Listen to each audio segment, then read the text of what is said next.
Louvado seja o nome do Senhor. Recebam com carinho o pastor Gustavo, que vai trazer a palavra para nós essa noite. Eu já sei que foi uma palavra poderosa, porque de manhã já teve vidas rendidas ao Senhor. Aplauda ao Senhor pela vida dele.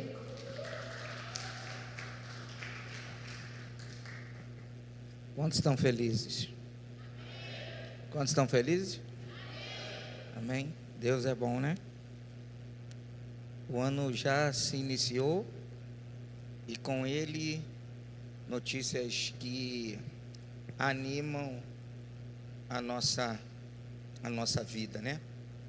Eu estava até comentando na parte da manhã com alguns irmãos. Por favor, Sérgio, desliga esse mistério aqui, ou abaixa esse aqui, por favor. E eu estava comentando com os irmãos na parte da manhã acerca das coisas boas que Deus tem feito. Amém, irmão? Você está feliz mesmo? Deixa eu ver um sorriso, deixa eu ver teu sorriso.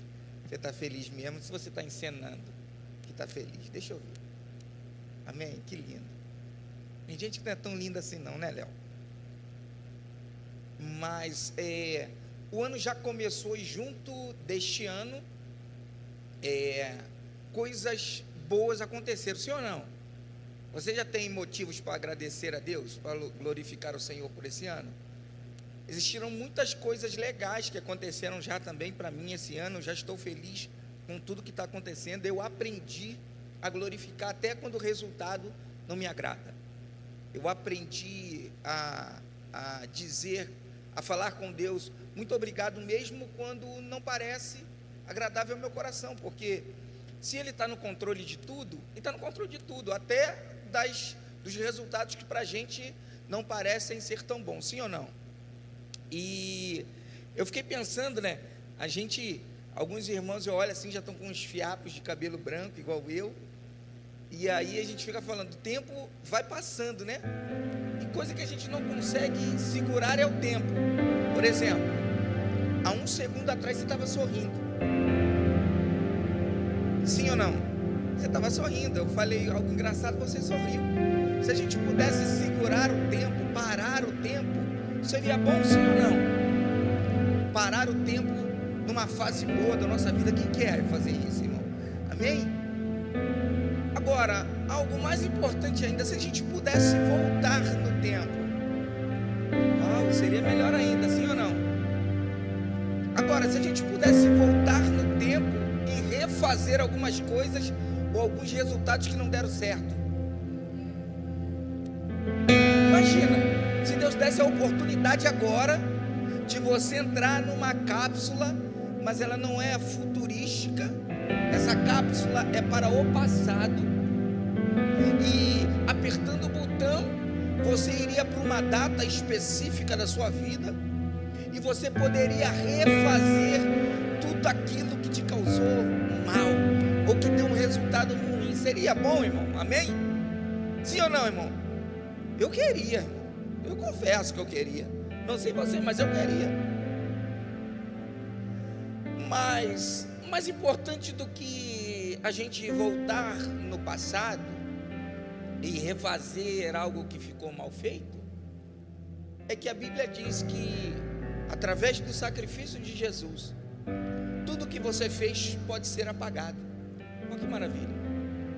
Essa palavra aqui, que está comigo e contigo, ela me garante que se eu abandonar, largar e arrepender-se, Deus se esquece disso, irmão. Um Deus que é impossível esquecer de coisas. A Bíblia diz que Ele esquece. Olha que amor. Deus decidir agora permitir que a sua vida e a minha vida tome um novo rumo.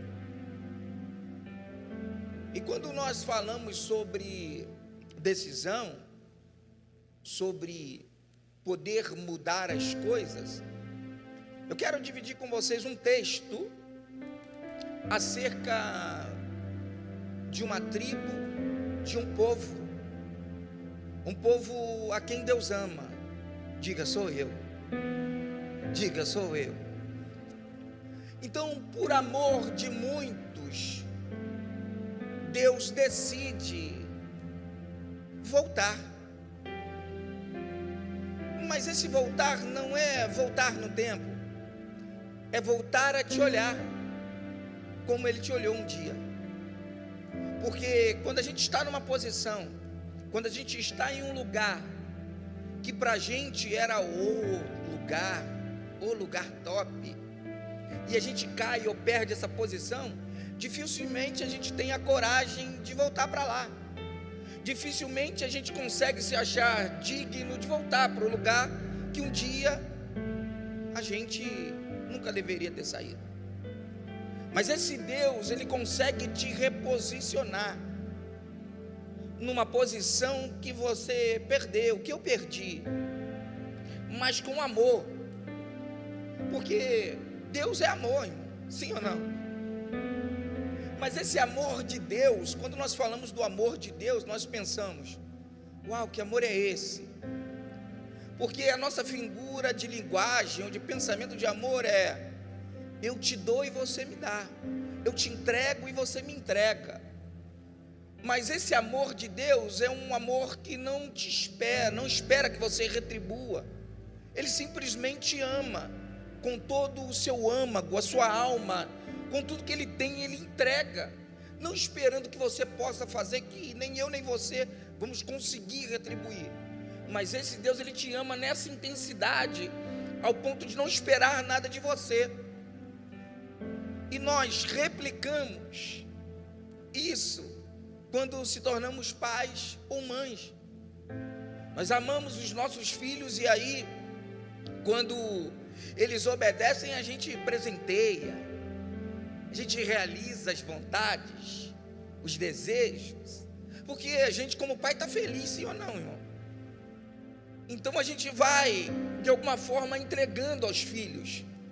Mas também quando os nossos filhos decidem andar diferente de como nós pais queremos, a gente também fica triste. E aí a gente começa a reter coisas que eram para eles receber, sim ou não? Então, é mais ou menos dessa maneira que Deus trabalha. Existem coisas que nos são retidas, porque de alguma forma nós não estamos dando importância para a paternidade de Deus, para a posição que Deus nos colocou como filho. E aí, uma das formas que Deus usa é: eu seguro, eu retenho, eu tiro a mão. E aí a gente começa a passar por coisas que nos aproximam de novo a Deus. Amém? E esse amor, esse Deus de amor, é dele que eu quero falar esta noite. Amém? Abra, por favor, a sua Bíblia em Jeremias capítulo 17.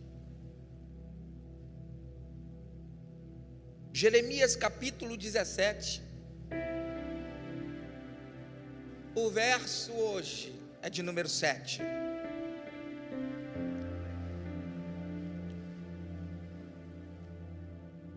Jeremias capítulo 17, verso de número 7. Se você achou, diga Jesus. Diz assim: bendito o homem que confia no Senhor e cujo a esperança é o Senhor, porque ele é como árvore plantada junto às águas, que estende as suas raízes para o ribeiro e não receia quando vem o calor, mas a sua folha fica verde, e no ano da sequidão não se perturba, nem deixa de dar fruto. Amém? Você pode aplaudir ao Senhor por essa palavra?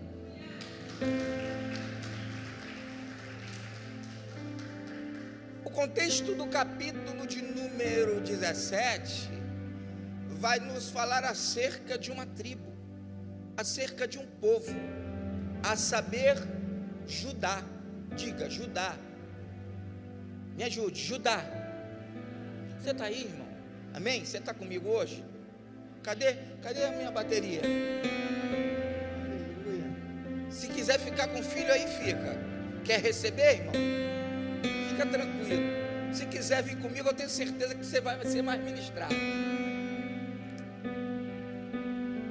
Estou sozinho. Josué está ali, né? Aleluia.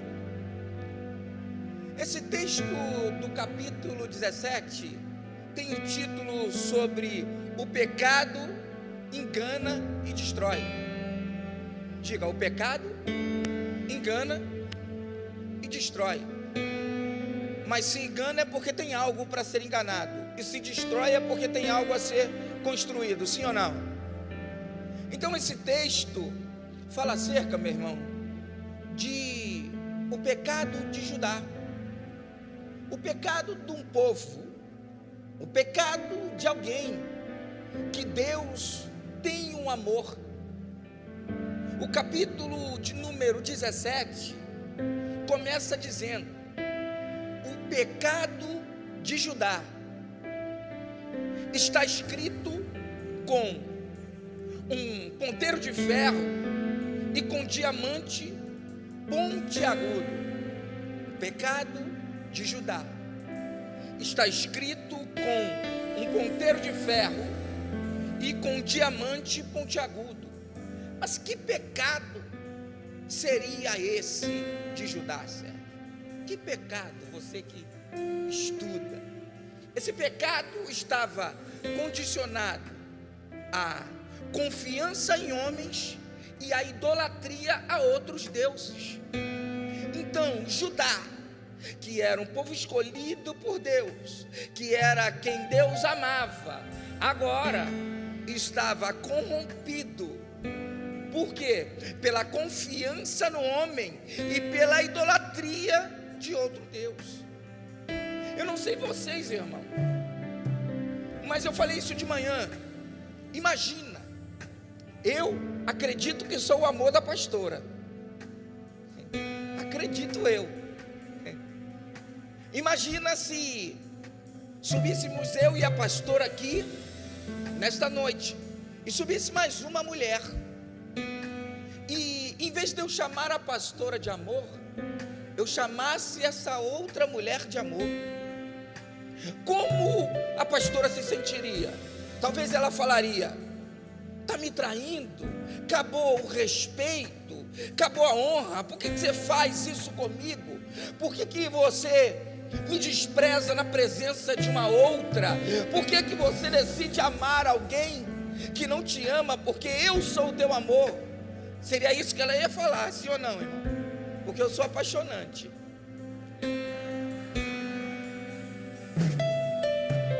Então, preste atenção, é isso,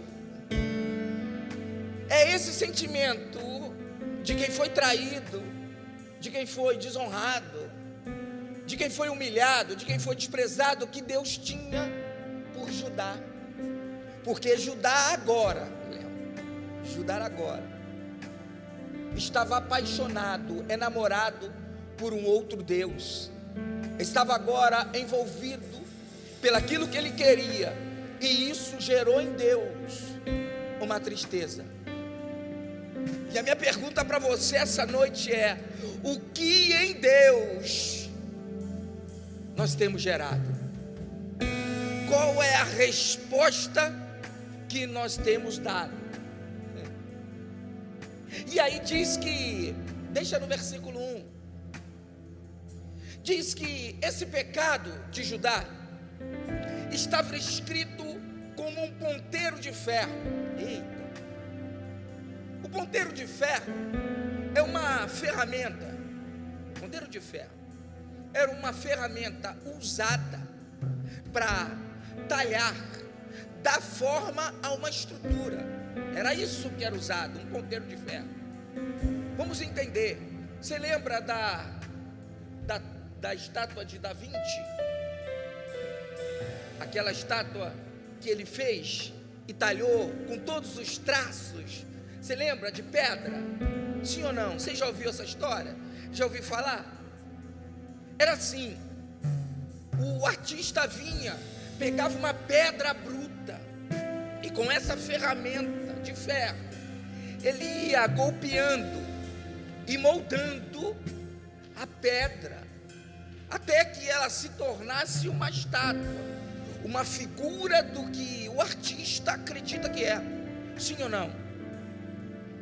Então, quando Deus agora fala de Judá, Sérgio, que Judá agora, o seu pecado, o que ele estava vivendo, estava sendo escrito com um ponteiro de ferro.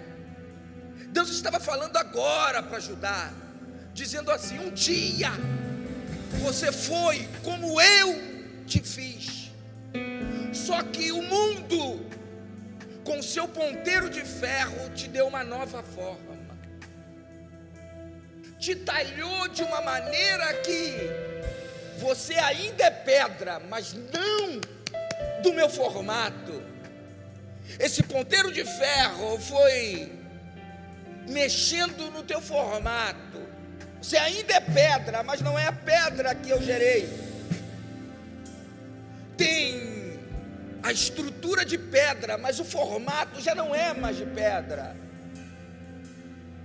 Então, quero fazer uma analogia.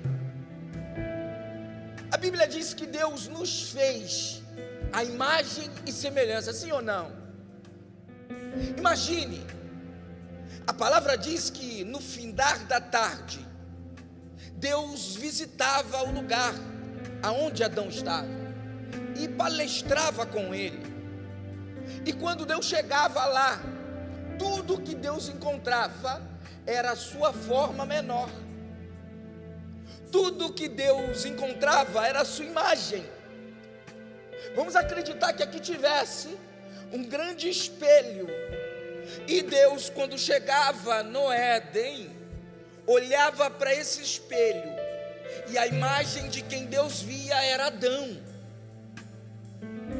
Só que agora, nesse tempo de Judá, Deus desceu para olhar nesse espelho, só que Deus viu algo que não era igual a ele. Deus olhou para a imagem, diz: tem a mesma essência, por fora é diferente, o interior ainda é de pedra, mas é diferente do que eu deixei. É como se Deus chegasse lá nesse tempo e olhasse e falasse: eu não deixei desse jeito, eu não te quis dessa maneira, eu não te gerei dessa maneira. E aí diz ainda o texto que com um ponteiro de ferro e com diamante pontiagudo. Todos nós sabemos que o diamante é uma pedra que, quando polida, vira uma das estruturas mais duras que existem, capaz de, quando entrar em contato com ferro, com outra estrutura dura, ela arranha ou marca, ou cria talvez assinaturas.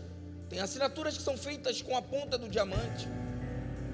Então você imagina Deus falando agora para Judá: o seu pecado está escrito como um ponteiro de ferro com diamante pontiagudo.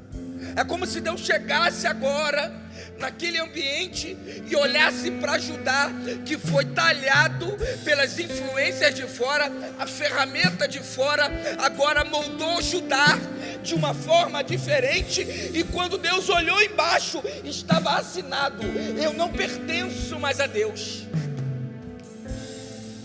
eu tenho a estrutura que Deus fez, mas a assinatura é de outro.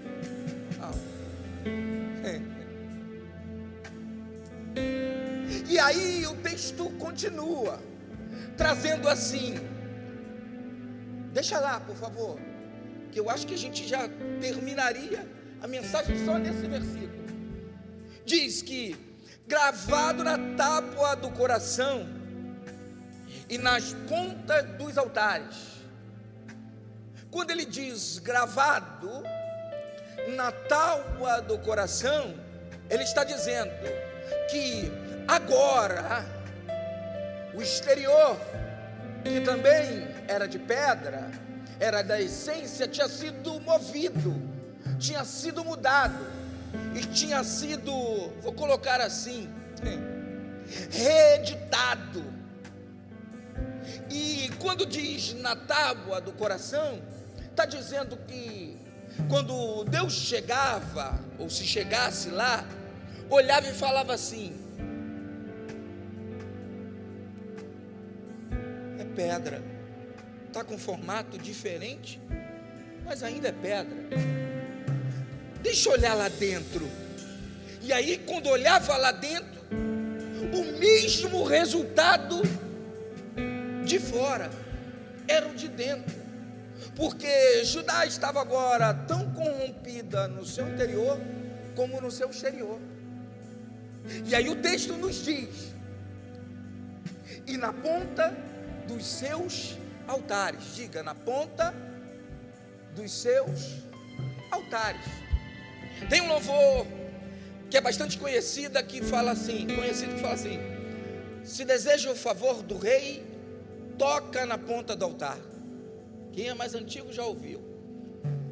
Era normal na cultura, quando alguém estava condenado a uma morte, condenado a uma sentença, se ele conseguisse se desvencilhar dos guardas ou daqueles que o levavam à sentença, e corresse e conseguisse tocar na ponta do altar, tocar na ponta do altar, recebia um favor do rei, outro Deus. Então quando Deus ali fala que isto agora está mudado, está ali, está gravado na tábua do coração e na ponta dos altares, que eu já falei para você, o altar de sacrifício tinha um chifre na ponta, que representa a força.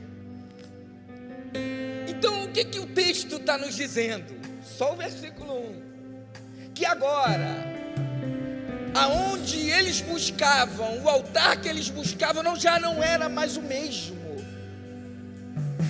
a força que eles buscavam já não estava mais em Deus, e tudo isso se fazia escrito pelos seus atos, pelo jeito como Judá se comportava. E se a gente quisesse, a gente já poderia pagar e acabar a pregação aqui e agora, porque esse versículo de número 1 é um alerta para mim e para você. Esse versículo de número 1 vai ser bem enfático em dizer: posso falar? Que Deus está te olhando, e que Deus está nos olhando, e quando Ele chega, Ele espera ver o que Ele deixou. E esse texto diz que quando Ele chegou, Ele não viu Judá, Ele viu qualquer outro povo, menos Judá. É como se a gente tivesse agora, nos tempos de agora, e aqui por essas portas entrasse alguém de terno, com a Bíblia na mão, alguém de coque, alguém de véu, alguém de saião, alguém com Bíblia, alguém falando em língua. Mas quando Deus decidisse visitar o seu interior, Deus ia falar: por fora está parecido que é meu, mas o interior está dizendo que é outra coisa. Então o versículo de número 2 vai nos dizer que esse texto e essa postura de Judá estava tão forte, seus movimentos estavam tão fortes, que tudo o que eles faziam estava afetando também os seus filhos, porque o texto diz: os seus filhos se lembram dos seus altares. Olha aí, irmão, Por exemplo, eu vou falar lá de casa. Se o meu filho ou a minha filha me verem gritar, eles vão gritar também. Se eles me verem correr, eles vão correr também, porque é natural que os filhos repliquem o movimento dos pais, sim ou não? Porque eles veem no pai e na mãe a referência sobre o crescimento, sobre a direção. Então o movimento de Judá estava tão controverso que agora tudo que eles faziam, agora os seus filhos também estavam sendo doutrinados, vou botar assim, por um caminho errado, por conta do movimento errado dos pais. Olha para o seu irmão do lado e fala assim: toma cuidado. Fale para ele, para ela: tome cuidado. Fale: tome cuidado. Porque o que tu fizer de errado, os seus filhos podem repetir. E aí o texto continua. Continua lá, não sai não, só se eu pedir. Isso. E dos seus postes ídolos, junto às árvores frondosas e sobre os altos outeiros. Fique aí. Seus filhos se lembram dos seus altares, do lugar da adoração, do lugar da submissão, do lugar da entrega. Nessa época, uma das divindades que cercavam o ambiente era Azera ou Azerá. Fazia parte de um grupo de deuses daquela época que recebiam adoração. E os locais de adoração desses deuses eram os campos, eram os lugares de verde, de mata.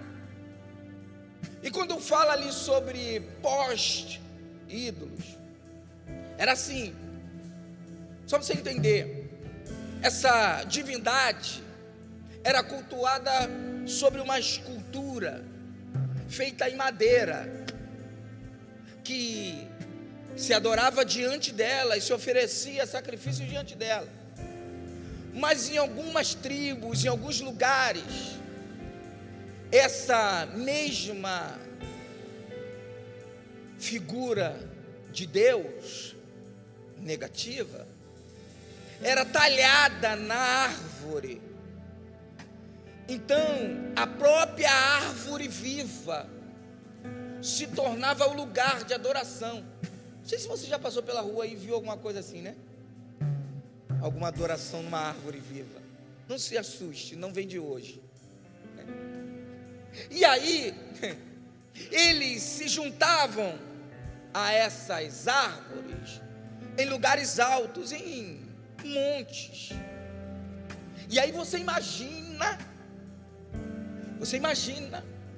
o povo de Deus. Diga: eu. Você não está aqui hoje não, estou sozinho. Diga: eu. Isso.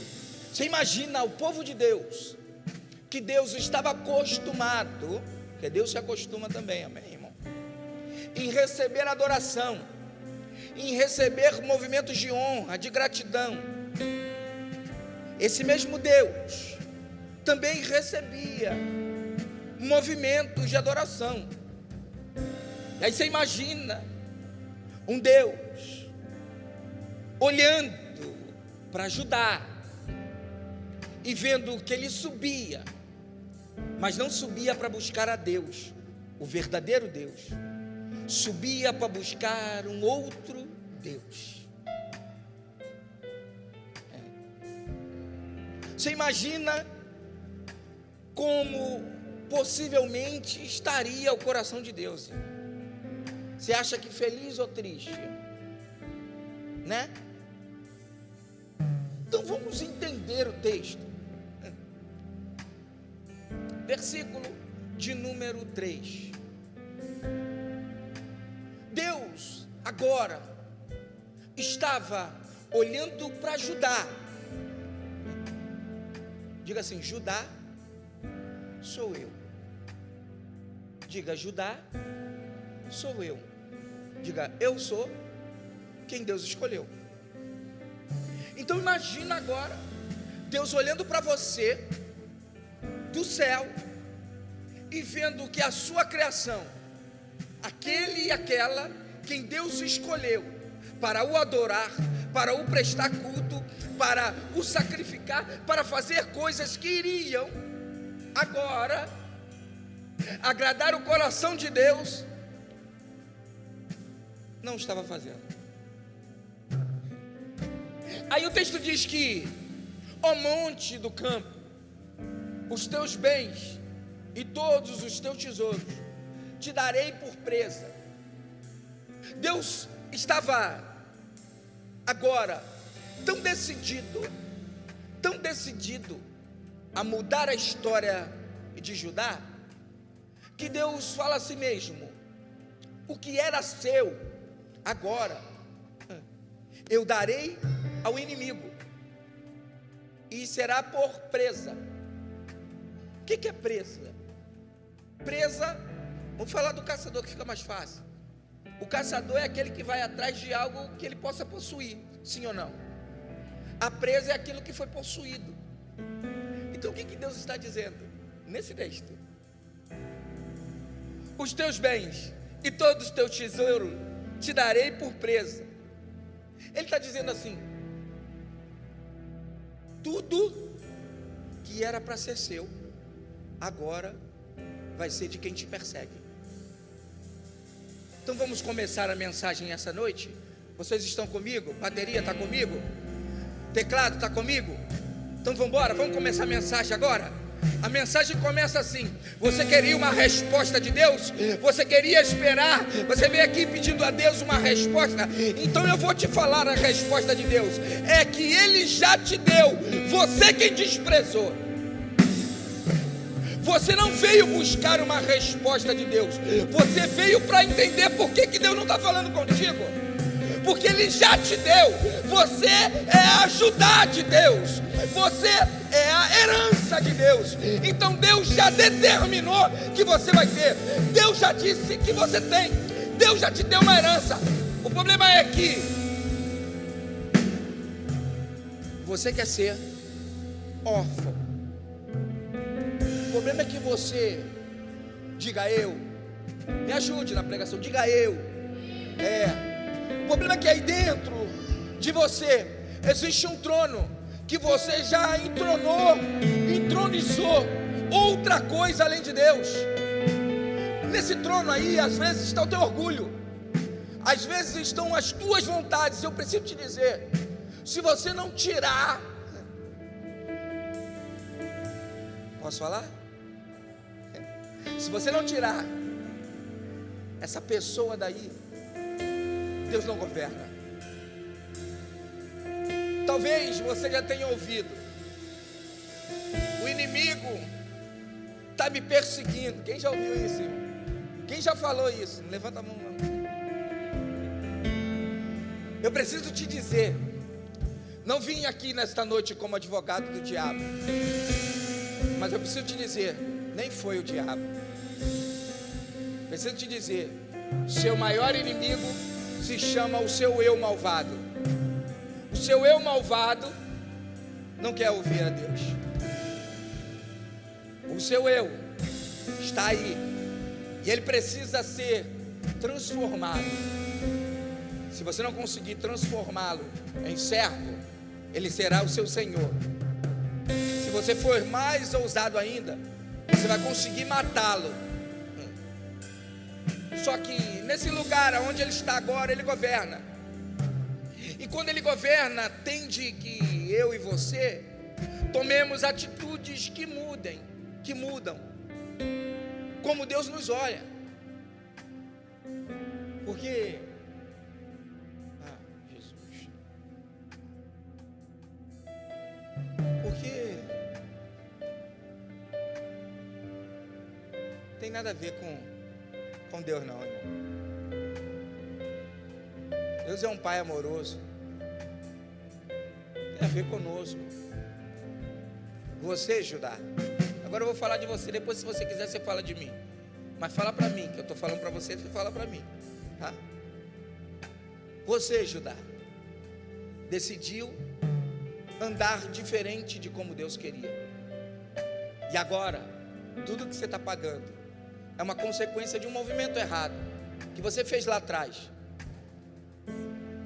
Todos os movimentos que você fez geraram consequências. E não tem como fugir dessa consequência.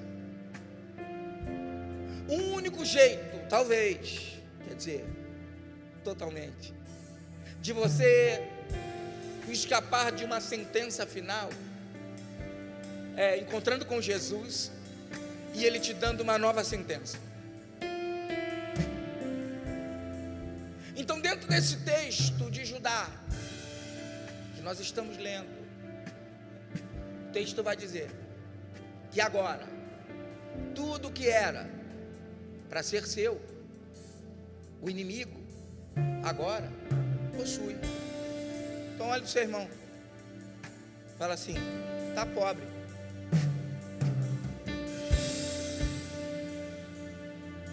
Olhe para ele e fale: está pobre. Vou falar para esse irmão aqui que está sozinho: está pobre. Aí você me pergunta: por que eu estou pobre? Pergunta: por que eu estou pobre? Porque você é filho, mas quer viver como órfão. Você tem direito, mas quer viver como alguém que não tem. É como se Deus dissesse assim: é meu filho, é minha filha, e você dissesse: eu não te conheço, eu prefiro viver da minha maneira. E Deus fala: da sua maneira o dinheiro acaba, da tua maneira a honra acaba, do teu jeito tem data de validade.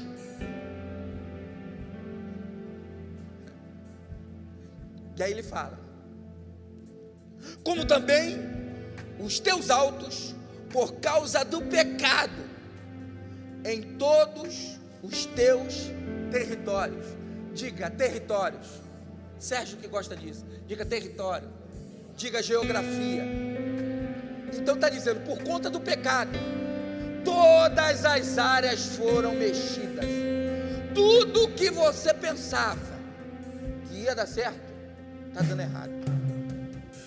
Ah, pastor, eu vim aqui para receber uma palavra de Deus. É essa a palavra que você tem hoje. A palavra é: não adianta acertar a área financeira se não acertar a espiritual. Não adianta acertar a área emocional, amorosa, se não acertar a área espiritual. Porque Deus está falando ali da área espiritual, e espiritual é obediência, para ajudar, voltar a ser quem Deus queria que ele sempre fosse. Só tinha um jeito: voltar para Deus. Porque voltando para Deus, tudo que estava perdido ia ser restituído. Versículo de número 4: assim, por ti mesmo, por ti, por tua causa, você é privado da tua herança. Então, quer dizer, Francisco, então quer dizer que os meus atos me fazem pegar ou não pegar a minha herança? Então não tem a ver com Deus, porque Ele já deu, a herança está liberada. E olha que detalhe: herança só pega do morto. E Deus te deu uma herança em vida. Então por que eu não pego? É por causa de mim mesmo. Não tem a ver que Deus não te viu, não tem a ver que Deus não falou contigo, não tem a ver que Deus não está olhando, não tem a ver que Deus está fingindo que não. Não tem a ver com você, querido. Se hoje você não está absorvendo tudo que Deus tem para você, é por conta de você mesmo. Ah, pastor, mas eu estou certinho. Então eu preciso te dizer: a herança sempre é dada quando o herdeiro se tem maturidade para receber. Então, se você está certo, preciso te dar essa notícia. Talvez você esteja certo, mas não na maturidade, ainda não maduro o suficiente para obter tudo aquilo que Deus tem para você. Então você é um rico dependendo do rico. Você entende? Você tem tudo, mas é o pai que faz o cheque. Quando você olha lá no cheque, é o nome dele que sai. Porque quando você ficar grandinho, sai o teu. Era isso que Deus estava falando. Estou parafraseando, né? Continua lá, querido. Não foge não. E far-te-ei ou farei servir aos teus inimigos. Eita, ficou pesado agora, né? Ficou pesado, não? Olha Deus falando: eu farei você servir aos seus inimigos. Ficou pesado? Você acha? Você acha, irmã, que ficou pesado? Você acha que ficou pesado? Você estava de manhã, né? Por isso que você acha que não. Você acha que ficou pesado? Eu também acharia, se eu não tivesse vindo no culto de manhã. Por quê? Porque em outro tempo, se Deus falasse assim: eu vou deixar o inimigo te matar, qual você escolheria? Servir o inimigo ou matar?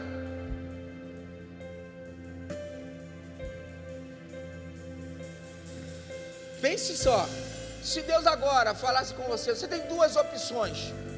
Você vai servir quem você não tem que servir. Você vai servir aquele que agora usufrui do que era para ser seu, ou você quer morrer? O que você escolheria? Então há graça nesse movimento, né? Porque existem crentes aqui e fora daqui que estão servindo no lugar que eram para ser senhores.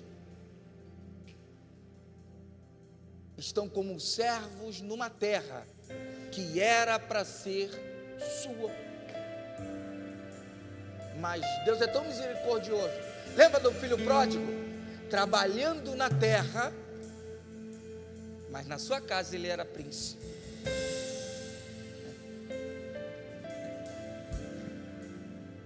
E o detalhe é, numa terra que não conheces. Sim ou não? Não é isso que está escrito no texto? Lê aí. Numa terra que não conheces. Sabe por quê? Numa terra que não conheces. Porque na terra que você conhece, você dá um telefonema e resolve. Você liga para alguém e resolve. Você tem um contato, alguém que adiante, alguém que faça uma corrida e você resolve.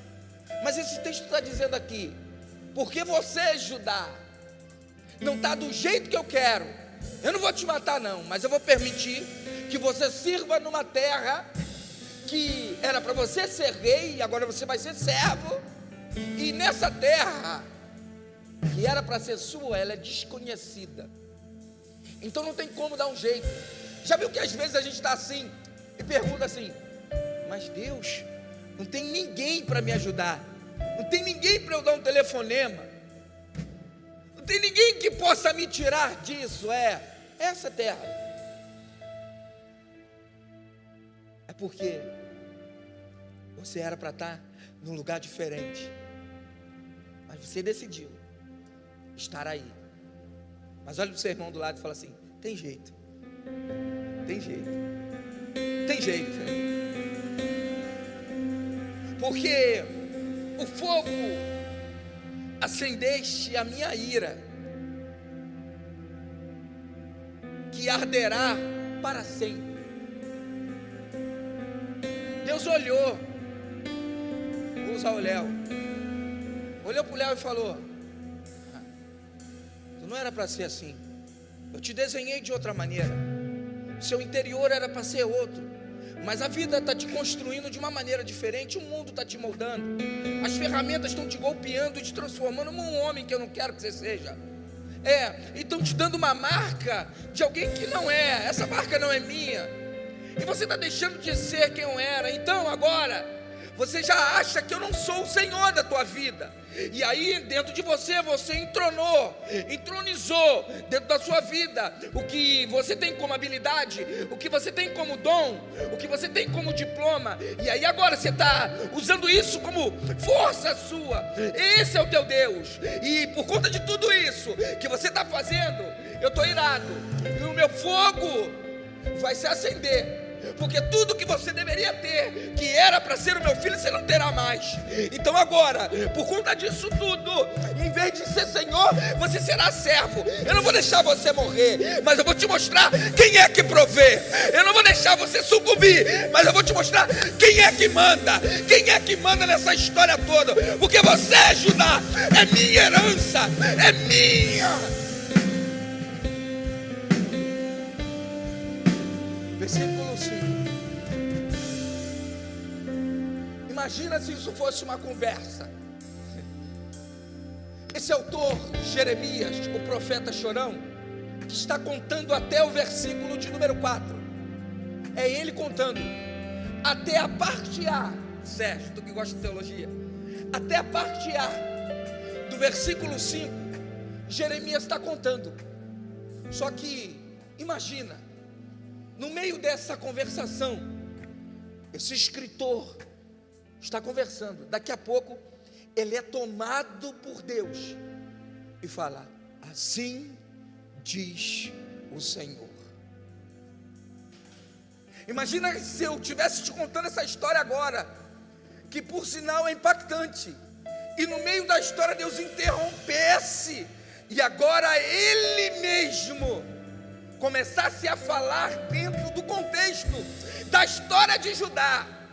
Agora não é mais sobre Judá, é com Judá. Aí ele fala assim: maldito, olha Deus falando, maldito é o homem que confia em outro homem. É isso que está dizendo. Olha o texto: maldito é o homem que confia no homem. Sim ou não? Mas na sua linguagem, na sua ótica, esse homem é o vizinho. Na ótica de Deus, esse homem é o seu homem interior. Ele está dizendo: maldito é você que acha que pode confiar em você mesmo e não em mim. É isso que ele está dizendo. Porque o nosso interior é enganoso. Porque antes de alguém te enganar, você se engana. Aí ele está: maldito é o homem que confia no homem. O homem interno, falando com o homem externo, e faz da carne imortal o seu braço. E aí ele continua: e aparta o seu coração do Senhor. Ele está falando: maldito é você. Está falando para mim, para você. Maldito é esse homem interior que acha porque tem diploma, porque tem divisa, porque tem conhecimento, porque tem habilidade, porque tem empresa, porque tem dinheiro. Maldito é esse que acha que pode confiar nele mesmo. Ele não sabe quem ele é, porque confia na força do seu braço. Aí ele diz: e aparta, continua ali por favor, e aparta o seu coração do Senhor. Esse coração que o texto vai dizer, esse coração, não é somente esse que você conhece. Esse coração está correlacionado ao interior. Posso melhorar? Posso? Esse coração é as entranhas, o rim. O que é o rim? O rim é o filtro. Os rins são o filtro do corpo. Porque tudo que entra pelo corpo é filtrado pelo rins. Sim ou não? Né? E aí ele filtra e solta, sim ou não? A ordem natural é a gente comer e beber, filtrar e sair. Mas se esse filtro estiver quebrado, corrompido, o que era para sair da maneira que Deus criou, não sai. Então ele está dizendo que agora esse homem está corrompido no seu interior. Vai para mim, versículo 6. Porque esse homem agora,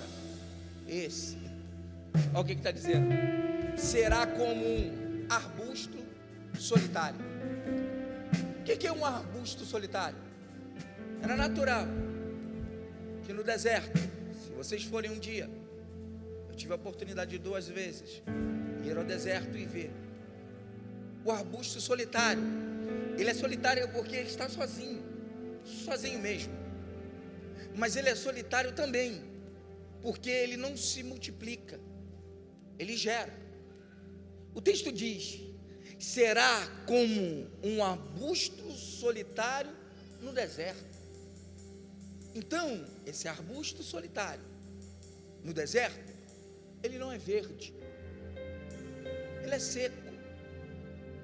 Ele é tão seco, as ações do tempo deixam ele tão rígido, que quando ele quebra, as suas pontas, os seus galhos viram como um arpão, ficam como espetos. E normalmente os animais do deserto, quando vão buscar sombra, não conseguem penetrar nesse arbusto, porque ele fica espinhoso. Ele é seco, e ele é seco. E aí Deus está dizendo: você, por decidir não estar aonde eu quero, decidir viver a tua vida, até quem poderia trazer para você um refrigério não consegue, porque você é como um porco espinho, você espeta qualquer um que chega perto de você. Você conhece alguém assim que é tão espinhoso, porque as ações do tempo, o mundo, tornou ela e ele seco, que sou eu Deus, ninguém fala comigo não. Cria-se um espinho que ninguém pode acessar, porque está no deserto, está seco. E esse arbusto do deserto era assim, quando ele está verdinho, ainda novo, num lugar que ele ainda se multiplica, quando o vento vem, bate, pega ele e transfere. Aí você vê assim, às vezes, já viu aquele desenho que você vê um montão de arbustozinho assim? Já viu os desenhos que tem um montão de matinha assim, ou filme que você vê um montão de matinha assim? É porque a força do vento e as aves levam ele de um lugar a outro. Então, o que era aqui passa a ser ali. Só que esse está tão seco que ele não multiplica mais. Ele já não gera mais ninguém. E aí ele está sozinho no deserto, sem ninguém, porque ele agora é seco. Aí o texto diz: e não verá quando vier o bem.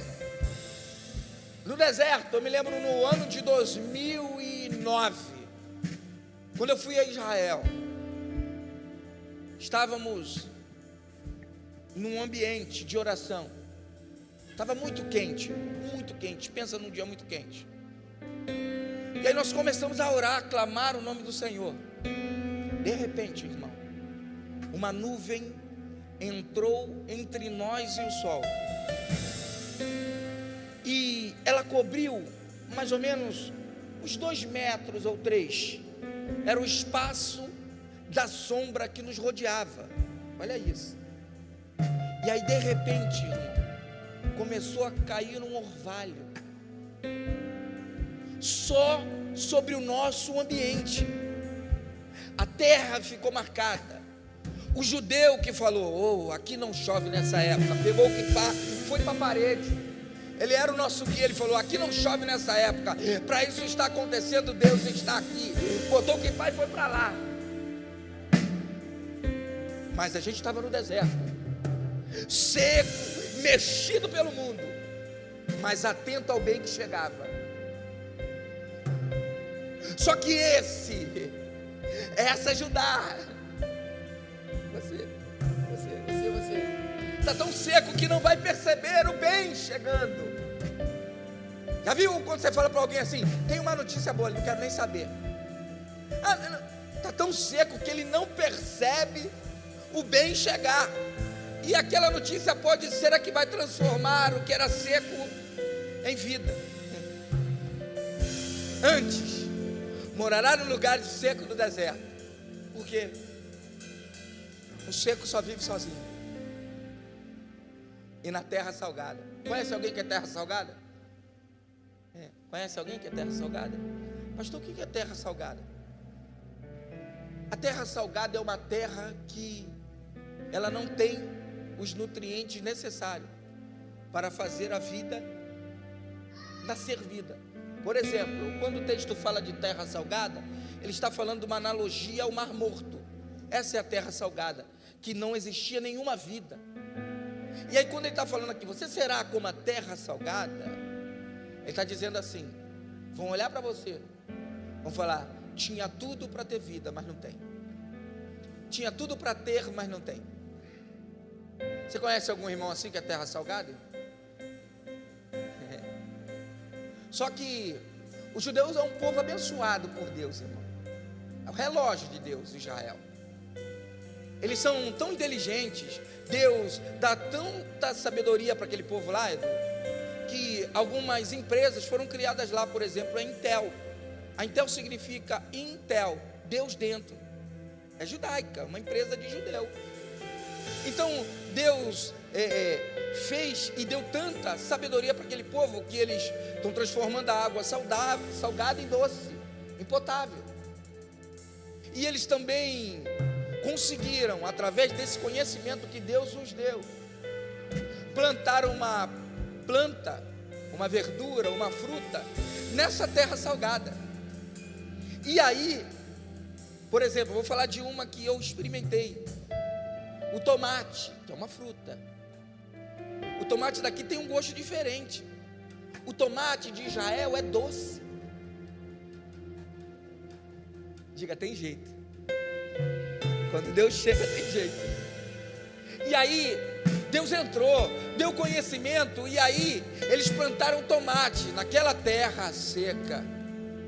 E aí, o tomate que era para ter um gosto que a gente conhece, agora é doce. Então isso diz para mim e para você, talvez você tenha começado de um jeito e agora está de outro, mas quando Deus chegar, o que era para ser salgado vai ser doce. Olha para o teu irmão do lado e fale para ele, não é porque começou errado que vai terminar errado, ainda tem jeito, se permitir que Deus coloque a mão.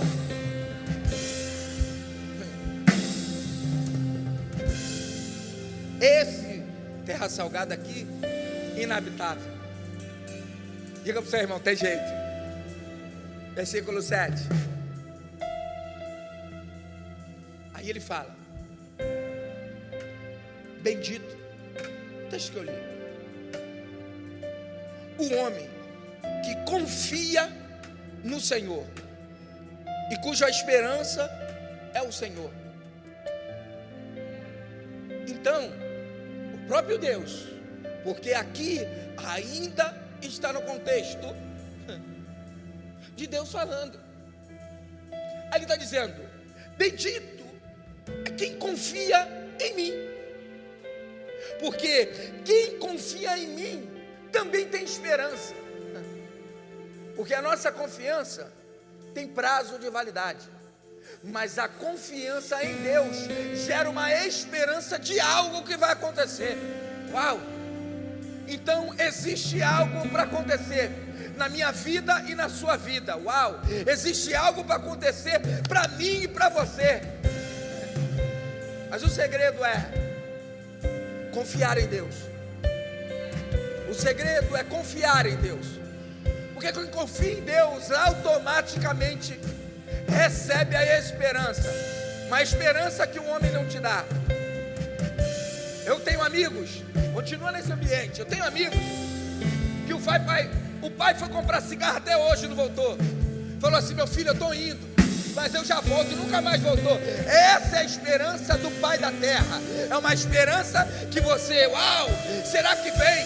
Não, mas a esperança de Deus é: eu estou indo ali, vou no Calvário, subo, desço após o terceiro dia, depois eu venho, ainda recolho quem está em dúvida, e depois eu volto para levar a minha igreja. Entenda uma coisa: a esperança e a confiança no Senhor vai te fazer alcançar grandes lugares.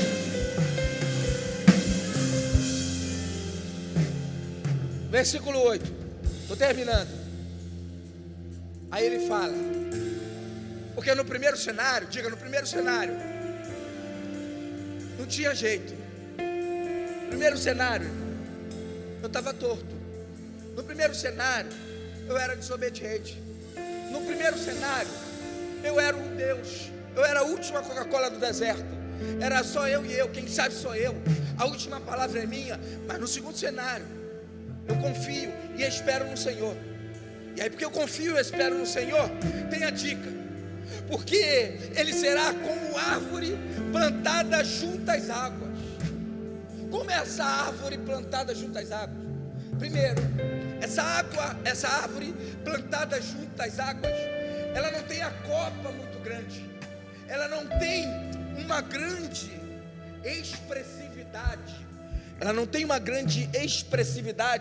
para fora, porque essa árvore que é plantada junto às águas, ela primeiro cresce embaixo, ela primeiro se enraiza antes de crescer. Antes de tomar a sua estrutura para cima, ela cria uma estrutura para baixo. E me pergunte por quê? Porque assim nenhum vento me derruba.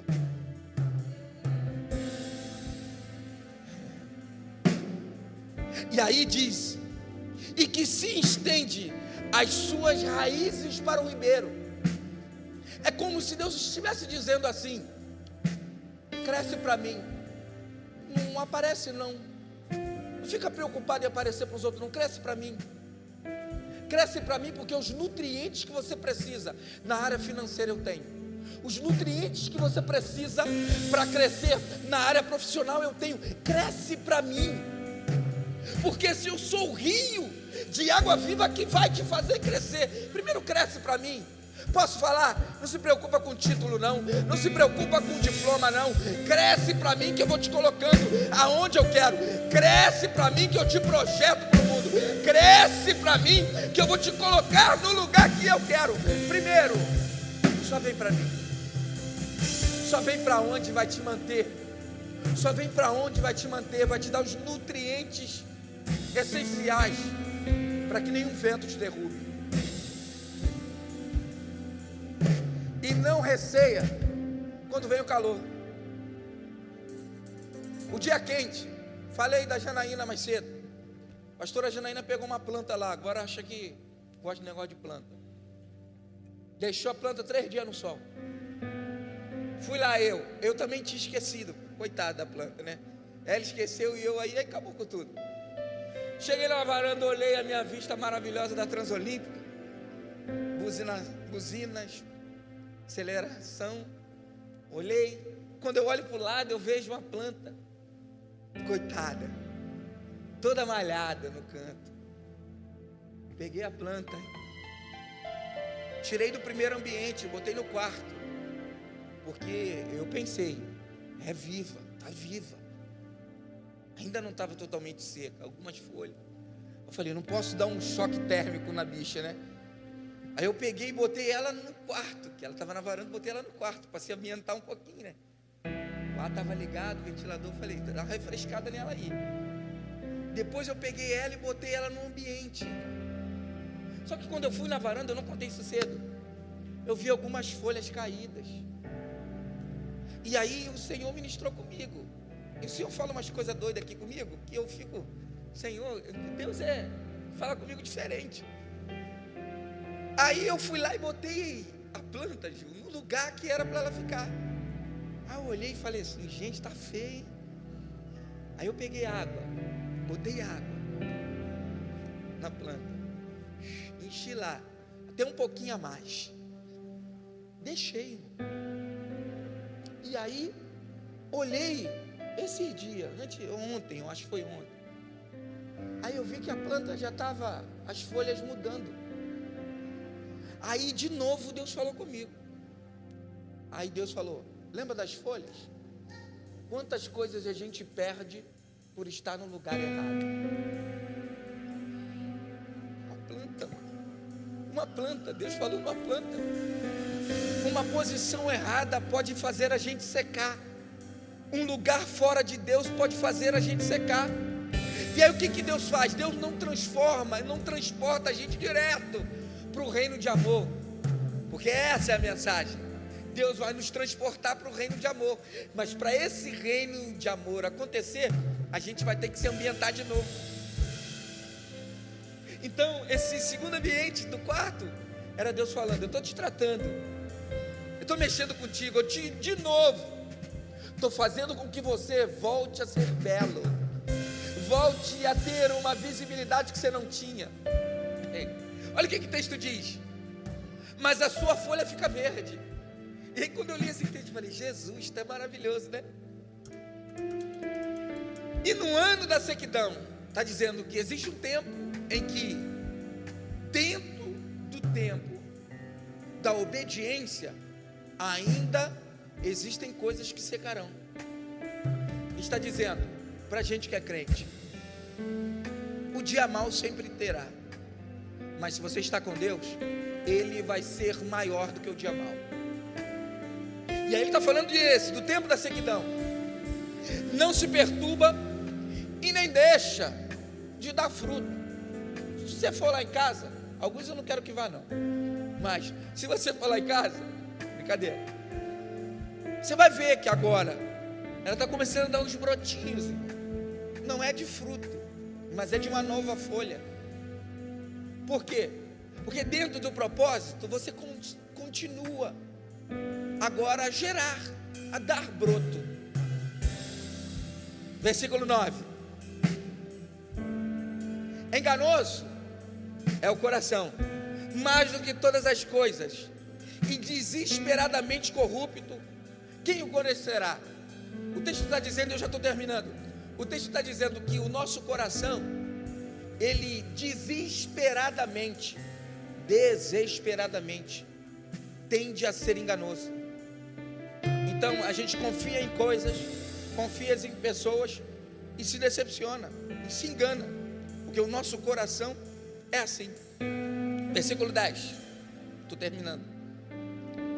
Aí ele diz, diga eu, o Senhor, diga o Senhor. Vocês conseguem ver nesse texto algo diferente? Toda vez que, é bom que deu até uma parada, né? Que legal. Toda vez que o nome O Senhor está com a letra O antes do Senhor em maiúsculo, Deus está falando na sua totalidade. Ele está dizendo assim, eu, o Senhor. Por que esse O está menor? Porque ele está dizendo assim, eu, na minha humanidade. Porque só alguém que veio em carne conhece o coração de carne. Aí ele está dizendo, eu, o Senhor, esquadrinho esse coração. Posso falar? Sabe por que todo mundo foi embora? Sabe por que foram? Porque Deus escuta as conversas que você não escuta. Deus conhece os corações que você não conhece. E aí você pergunta, por que foram todos embora? Porque só eu fiquei. Deus falou, não só você ficou, fui eu que tirei. Ele esquadrinha os corações. E aí vai lá, e prova os pensamentos, para dar segundo ao proceder, ao fruto das suas ações. Olha o que Deus faz. Deus vem aqui, visita o coração, e aí depois de visitar o coração, Ele visita a tua mente. Depois de visitar a tua mente, Ele visita a tua mão. Ele está dizendo, porque se você confia, se tem esperança em mim, eu consigo fazer isso. Não que eu não possa, mas eu te respeito tanto, que quando você me coloca na posição que eu desejo estar, eu me sinto como em obrigação pelo meu filho, em cuidar de tudo para que você tenha sucesso.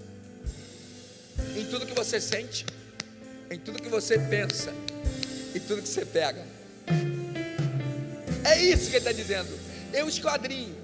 Porque tudo que nascer aqui, Deus vai falar, é bom, é. Se não é, Deus vai matar. Tudo que começar a ser fabricado aqui, Deus fala, é bom, é bom. Se não é, Deus mata. E tudo que chegar aqui, Deus fala, não é para você, Deus tira. É isso. Aí o último versículo, que a gente está terminando. Como a perdiz. A perdiz é uma ave. É uma ave que ela faz o seguinte. Ela é parecida com a galinha. Ela faz o quê? Ela põe seus ovos, e aí na hora de chocar, a perdiz, que é macho, que choca os ovos. A fêmea sai e vai se relacionar com outro macho para gerar mais ovos, mais filhotes. E aí o que esse texto está dizendo?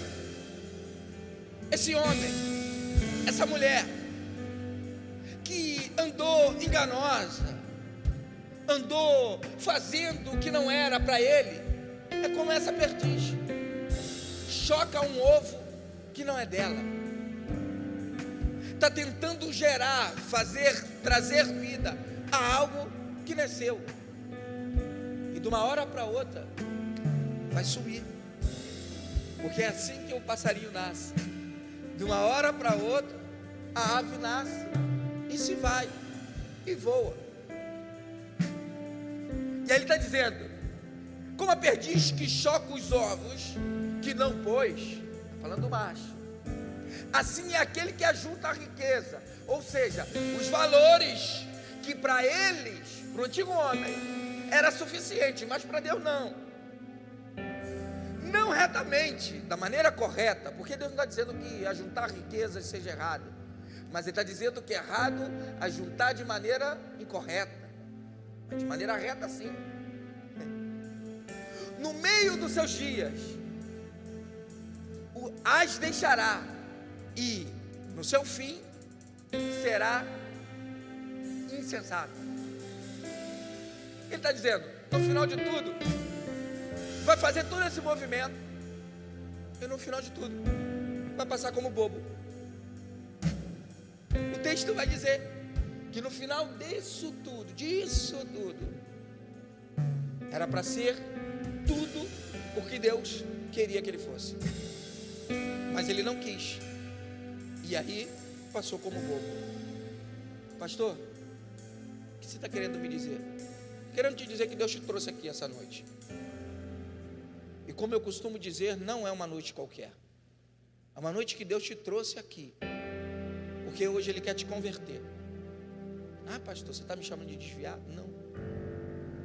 Eu estou te chamando de fora do radar. Porque Judá era filho, mas um filho que queria andar pelo seu próprio braço. Esse culto de hoje, Deus preparou para dizer: você é meu, você me pertence, eu tenho para você algo que eu gerei. E talvez tudo que você esteja pensando é: será que Deus vai querer esse caco? Preciso te dizer, Deus é especialista em lidar com caco. Sabe por quê? Todo caco gera pó. Todo caco gera pó. E lembra de onde você foi feito? Do pó da terra. Deus ainda prefere ter você em caco do que inteiro perdido. Essa noite é uma noite para a gente fazer como Judá. Não o exemplo errado, mas o exemplo certo. E qual seria? Voltar para o Deus que nos escolheu. Porque ainda assim, eu e você, já pensou nisso? Estou terminando. Às vezes eu fico pensando, sento assim e fico na cadeira do nada. E aí eu fico pensando assim: eu posso estar fazendo tudo certo da maneira errada. Será que Deus quer que eu faça isso mesmo? Porque para mim parece certo. Mas o que Deus acha? O ministério de louvor pode subir. O que você acha que Deus possa estar pensando acerca da tua vida? Essa é a noite de você estar no local certo. Aonde? Diga aonde, pastor? Junto ao ribeiro. Junto ao ribeiro é o lugar que toda árvore gostaria de nascer. Por quê? Porque junto ao ribeiro não precisa pedir, o ribeiro é quem dá. Junto ao ribeiro eu não escolho o crescimento, é Ele quem me dá crescimento. Mas qual é o meu papel? Meu papel? Crescer as minhas raízes até Ele. Posso falar? Você acha que Deus te converteu para ficar sentado aí nessa cadeira? Você acha que Deus quer só isso? Glória. Os anjos também sabem falar isso. Ficou sério, né? Deus está querendo muito mais do que isso. Para encerrar, o louvor está aqui? O louvor está aqui. Para encerrar, a minha única preocupação, que eu acho que você deveria ter também, é quando a gente chegar, encontrar com Ele, Ele fala assim: ah, negão, nem precisava, mas você fez. Será que quando você chegar lá, diante dele, Ele vai dizer: você fez tudo o que tinha que ser feito?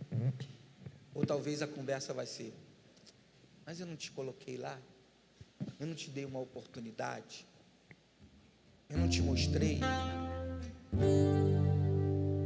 É como se a gente tivesse uma escola, escrito na escola, quem não decidisse crescer. Esse é o reino. Não dá para ficar na primeira série eternamente. Deus quer te fazer um professor. Deus quer te fazer alguém que vai multiplicar o que Ele te deu. Então essa noite, Judá, é a noite de gerar grandes reis. Diga, gerar grandes reis. Quem veio de Judá, Sérgio? Davi. Quem veio de Judá, Sérgio? Esse mesmo. Então, da onde parece estar ruim, pode gerar muita coisa boa. O problema é o quanto eu estou dentro do propósito para que Deus faça através de mim. Talvez eu e você não seremos os melhores pregadores, mas os nossos serão. Não é sobre o hoje, é sobre o amanhã. Se coloque de pé, vamos adorar a Deus.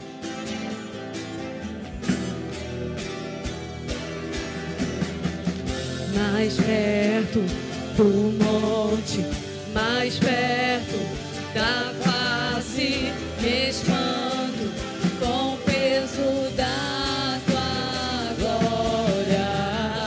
Mais perto da glória, mais perto da morte, o medo quer me parar, então me tira o medo que me faz dizer: Moisés, suba em meu lugar. Me faz entender que a tempestade é você, chuva é você. E o que me faz tremer as pernas, a porta aberta é você, mas a fechada é você, é tudo sobre você. Eu vou subir no monte que muitos desistiram e vou ficar lá até te encontrar. Eu vou entrar na casa e vou fazer morada e vou ficar lá até te encontrar. Ei, Judá, essa mensagem é para você, essa mensagem é para mim. Essa mensagem não era para um povo estrangeiro, era para um povo que servia a Deus e com a jornada terrena, com a jornada, a trajetória, começou a tender para um movimento, ou inclinar-se para algo que não agradava a Deus.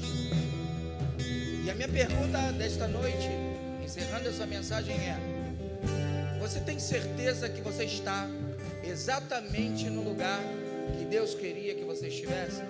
Se você não tem essa certeza, hoje é a noite de você ter a certeza disso. Pastor, como você me garante que eu vou ter a certeza? É que esse contexto nos diz: Deus visitou uma conversa. Então, eu quero em oração essa noite conversar com Deus, para que Ele te coloque e te dê a direção certa para a sua vida. Porque eu tenho certeza que existe uma melhor versão de você, e ela está aí dentro, e Deus está esperando que você possa fazer essa versão trabalhar. Amém? Existe alguém essa noite que sentiu assim, essa mensagem falou no meu coração: eu preciso acertar essa trajetória, eu preciso ser um homem diferente, eu preciso ser uma mulher diferente. Se existe alguém, deixa eu orar por você. Não saia daqui sem receber, sem ter a certeza do que você está fazendo é certo. Entenda, você não vem à igreja por causa do pastor, você não vem à igreja por conta da escala, você não vem à igreja por conta da obrigação, você não vem à igreja porque vão ficar de cara feia para você. Você vem à igreja por causa de Deus. Se tem alguém que você precisa agradar, é o Senhor. E a melhor forma de agradecer a Deus e de agradá-lo é obedecendo. Existe alguém essa noite? Aleluia. Louvado seja o nome do Senhor. Vem aqui, pastor Guilherme, fica ao lado dele, por favor. Tem mais alguém, irmão? A porta está aberta. Não é sobre a melhor mensagem, é sobre a melhor palavra. E a palavra de Deus, irmão, não é sobre o que eu muito sei, é o que eu muito estou disposto a entregar. Não tem a ver com habilidade, tem a ver com disponibilidade. Deus não está procurando habilidoso, Deus está procurando disponíveis. Ah, pastor, mas eu não sei pregar, eu não sei falar. Quem disse que Deus quer que você pregue? Quem disse que Deus quer que você saia cantando por aí? Deus quer que você seja filho. A melhor pregação que você vai fazer é sendo o que Ele quer que você seja. Quem disse que Deus está preocupado com a tua habilidade? Quem disse que Deus está preocupado com as divisas que você tem, os conhecimentos que você tem? Deus está olhando o teu interior e está falando assim: aí dentro tem uma mulher diferente, uma mulher que eu criei. Aí dentro tem um homem que eu criei, e é esse homem, é essa mulher que eu quero usar. Deus é especialista em nos ensinar. Essa noite é uma noite de ensino, é uma noite que Deus está dizendo: bendito é aquele que confia em mim, porque quem confia em mim tem a esperança e a resposta que eu posso dar. Vamos adorar, vamos adorar. Seu amor perfeito sempre esteve repousando em mim. Se eu passar pelo vale, acharei conforto em teu amor, pois eu sei que és aquele que me guarda, me guarda. Em teus braços é o meu descanso, em teus braços é o meu descanso, em teus braços é o meu descanso, em teus braços é o meu descanso. Mais uma vez, declare. Em teus braços é o meu descanso, em teus braços é o meu descanso, em teus braços é o meu descanso, em teus braços é. Sinta-se abraçado pelo Espírito Santo de Deus. Você pode abrir os braços, você que está aí atrás. Receba um abraço do próprio Senhor essa noite, aquele que pode mudar a tua história. Ele que pode mudar esse episódio da sua vida. Eu preciso te dizer, ainda há tempo de mudar. Um Deus de graça e misericórdia que te visita essa noite te dizendo: o final será melhor do que o início. Você pode até não ter começado bem, mas Deus, em Deus, você vai terminar bem, irmão. É sobre estar dentro do propósito. Deixa eu orar. Senhor, em nome de Jesus, eis aí os teus filhos, as tuas filhas, Senhor, cada um em especial com aquilo que deseja diante de ti derramar, Senhor. Pai, estamos longe de ser uma igreja perfeita. Nós somos homens e mulheres falhos, pecadores, buscando encontrar com o perfeito. O nosso papel aqui como igreja, Senhor, não é um papel de apontar o pecador, é de apontar o pecado. Mas todo aquele que aponta o pecado também tem que apontar o lugar do conserto. E o lugar do conserto é nos teus pés. O lugar do conserto é em ti, Senhor. Nós queremos nessa noite colocar diante de ti os teus filhos, Senhor. Talvez alguns deles, Senhor, nem tem motivo para se desculpar, mas talvez tenham um motivo para falar: Senhor, ainda posso fazer melhor. Não é sobre o pecado, é sobre o pecador. Um pecador que se arrepende, que decide caminhar de forma diferente, uma forma que agrada o coração de Deus. E é nessa noite que nós esperamos, Senhor, é agradar o teu coração. Faça com que as nossas orações, que o nosso coração, que a nossa mente e as nossas ações sejam aprovados quando o Senhor vier nos sondar. Em nome de Jesus. Amém. Se você pode dar um abraço nele, dá um abraço nela, em teus braços. E seu Pai